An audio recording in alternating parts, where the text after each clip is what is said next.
타이틀 보셨습니다. 지수 상승기에 동반하지 못하고 있는 증권주, 뭔가 불안한가? 애널리스트한테 이야기 좀 들어볼까요? 자, 오늘은 신한금융투자 리서치센터 임희연 연구원과 함께 해보도록 합니다. 어서 오십시오. 안녕하세요. 네.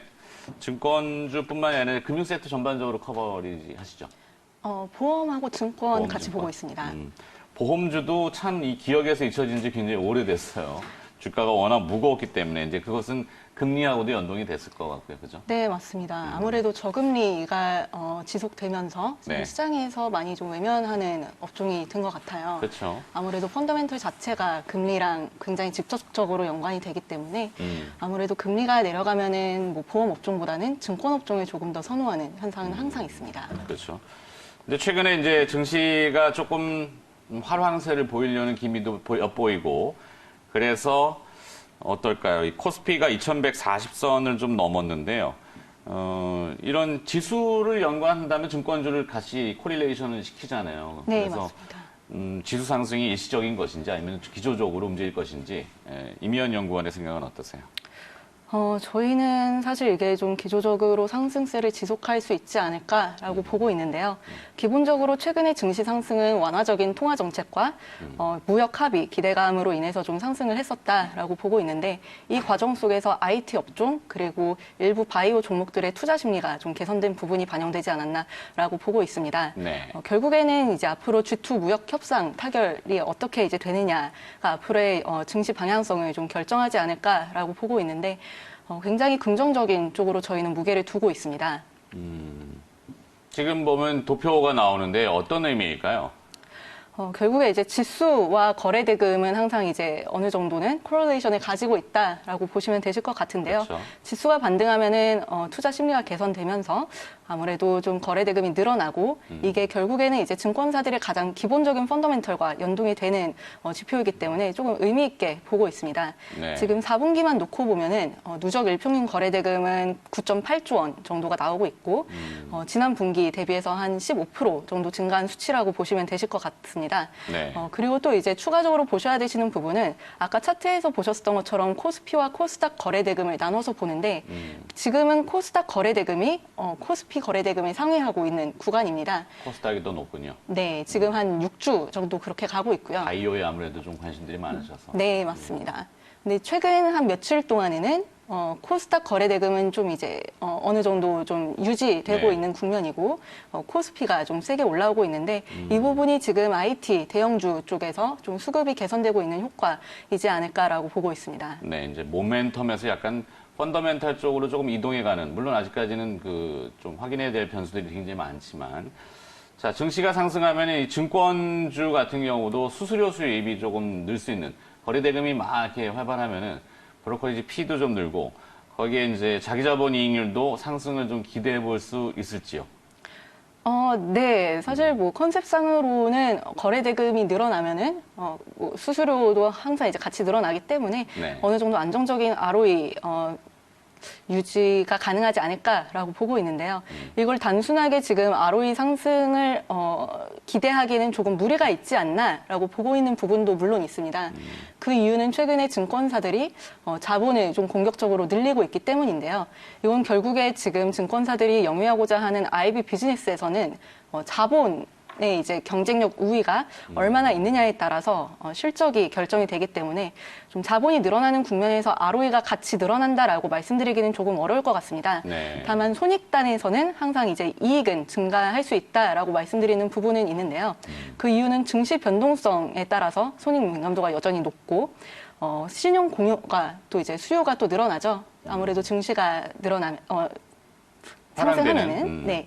그래서 여기에서 이제 이자 이익도 개선이 가능하고 지수가 반등할 때 증권사들이 가지고 있는 그 트레이딩 부문 쪽에서도 이익 변동성이 확대되면서 여기에서 좀 긍정적인 요인이 있지 않을까라고 보고 있습니다. 네.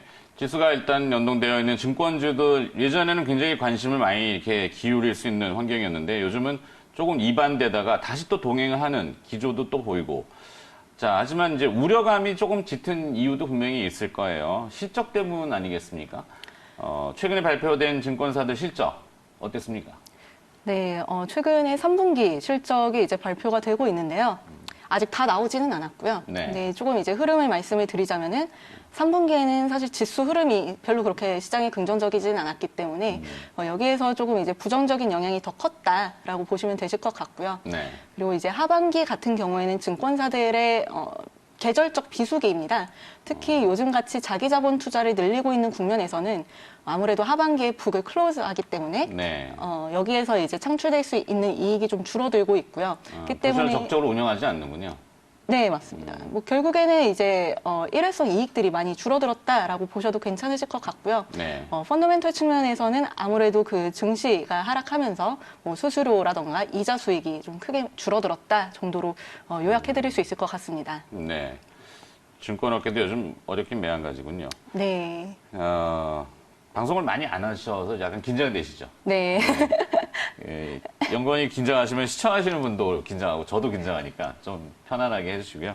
들려주실 내용들이 굉장히 많은 것 같은데 그러면 자, 그동안 증시 흐름과 무관하게 증권사 수익성에 기여해 왔던 이 IB 분야들, 뭐 기업금융이 될 것 같은데 이 부분은 좀 힘을 발휘하지 못하는 건가요? 요즘 어떻습니까? 뭐 매자닌 이슈도 있고 뭐 논란이 좀 많잖아요. 네, 맞습니다. 아무래도 좀 쉽지 않은 거는 사실이에요. 뭐 말씀하셨던 것처럼 이제 기업금융 쪽에서는 계속 뭐 그 북클로즈를 하고 있기 때문에 지금 하반기에는 크게 이익에 뭐 기대할 수 있는 부분은 많지는 않고요. 네. 사실 IB 쪽에서 뭐 이 기여도가 높아졌다라고들 이제 말씀하시는 부분 중에서 가장 큰 부분은 대체 투자 쪽이라고 보시면 AI. 되세요. 네. 네. 보통 이제 이거는 자기 자본을 활용을 해서 증권사들이 어떠한 이제 뭐 자산의 총액 인수를 해서 시장에 셀다운을 한다던가 아니면 이제 아예 이거를 투자 목적 자산으로 매입하고서 가치가 증대되면은 뭐 이걸 매각을 해서 차익 실현하는 이런 형태의 비즈니스라고 보시면 되시겠는데요. 네. 결국에 이게 다 뭐 북클로징 때문에 뭐 이익을 사실 크게 낼 수가 없는 구간입니다. 거의 뭐 할 수 있다고 하더라도 내년으로 이거를 이연을 시키기 그렇겠죠. 때문에 오히려 지금 하반기보다는 내년 상반기 실적에 조금 더 관심을 가지자라고 요즘 말씀을 드리고 있습니다. 네. 이 북클로징이란 단어가 이제 시청자분들한테는 좀 낯서실 수 있는데 증권가에서 워낙 익숙한 용어이기 때문에 그러니까 뭐 예산 버젯을 담을 수 있는 하나의 뭐랄까요 장부 이렇게 표현해야 될까요? 네, 뭐 장부를 닫는다라는 그렇죠. 거죠. 덮어야 이제. 되니까 예, 더 회계 이상 뭘 연도에. 집행을 못 하고. 네. 그래서 좀 약간 소극적인 연말에는 그런 맞습니다. 형태가 돼서 이익을 크게 늘리기에는 아직은 조금 그렇다. 증권사 이익 얘기를 지금 하고 있는데요. 그렇다면 어떨까요? 올해 사상 최대 실적을 기록한 만큼 이게 무슨 말인가? 네. 사상 최대 실적? 네, 네. 올해가 사상 최대 실적이 나올 거예요. 증권사가? 증권사들이. 네. 그래요? 이건 어떤 의미인가요? 일단 연간 실적으로 놓고 보면은 아직 뭐 3, 4분기 실적이 다 나오지 않았기 때문에 뭐 섣불리 그냥 이걸 단정지어서 말씀드리기에는 분명 무리는 있지만 네. 지난 상반기까지만 해도 지금 커버리지 증권사 기준으로 단기 순이익이 작년 연간으로 벌었던 것에 거의 이제 대부분을 벌었어요. 그 말인즉슨 이제 3, 4분기에 거의 뭐 손실만 나지 않는다면은 네. 사상 최대 이익이 나올 수 있는 구간이고요. 아, 이익을 픽싱할 수 있군요. 네. 그리고 지금 실제로 미래에셋대우가 어제 실적을 발표를 했는데 이 숫자도 지금 작년 순이익보다도 훨씬 더 이제 상회하는 그런 숫자가 나오기 시작했습니다. 네. 그렇기 때문에 결국에는 이제 올해 사상 최대 실적이 나왔기 때문에 내년에는 아무래도 이게 역기적 효과가 있기 때문에 증익은 좀 어렵지 않을까라고 보고는 있는데요. 네. 다만 이제 뭐 내년에 조금 이제 그 상쇄될 부분들이 많아요. 사라질 부분들이. 예를 들면은 뭐 올해 같은 경우에는 금리가 빠지면서 채권 평가 이익이 좀 많이 잡혔었는데 네. 일단 금리가 내년 하락하면서 채권 가격이 올라가니까 채권 평가 이익이 늘어났다. 네. 네, 근데 그랬는데. 이제 내년 이제 상반기에는 지금 시장 금리가 워낙 이제 세게 올라오고 있기 그렇죠. 때문에 반등을 또 하고 있죠. 네, 여기에서 오히려 평가 손실이 좀 잡힐 수 있는 부분이 있고요. 그리고 작년 같은 경우에 올해 상반기 같은 경우에는 주식 쪽에서 프롭 쪽 손익이 굉장히 많이 잡혔었습니다. 자기 자본으로 평가 이익으로요. 운영하는 프랍데스크의 순이익이 네. 늘어요. 네. 운영 이번 잘했네. 상반기요. 네. 상반기에. 굉장히 잘했습니다. 네. 그래서 이 부분에 대해서도 내년 상반기에 그만큼 하지 못하면은 아무래도 이익이 감소할 수 있는 룸이 좀 크지 않을까라고 보고 있고요. 네. 그렇게 보면 일단 뭐 항상 하반기는 상반기 대비해서 감익이기 때문에 내년 상반기가 감익이라면은 연간 손익은 당연히 올해 대비해서 좀 줄어들 수 있는 여지가 있지 않을까라고는 보고 있습니다. 네. 하나만 좀 여쭤봐도 되는지 모르겠는데, 이 파생결합증권 얘기가 있잖아요. DLS, DLF. 요것도 조금 한번 얘기를 해주시면. 이게 사실 굉장히 지금 시장에서는 좀 핫한 이슈죠. 네, 핫합니다. 논란도 많고. 네, 그리고 또 이제 투자자들 입장에서도 아무래도 이런 파생결합 증권에 대해서 투자를 조금 이제 꺼려하는 현상이 많이 나타나고 있고요.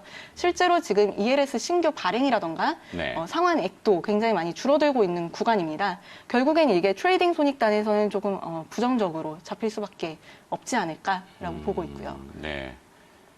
자, 그러면은 다음 질문으로 갈까요? 탑픽 기업들 살펴볼까요? 탑픽 증권주 내에서도 섹터가 있고, 물론 신한금융투자에서 나오셨지만 신금투 얘기? 네. 다른 타 증권사들 봐서 뭐 어쨌든 섹터 애널이니까 네. 탑픽 기업들 순서대로 한번 조금 살펴보죠.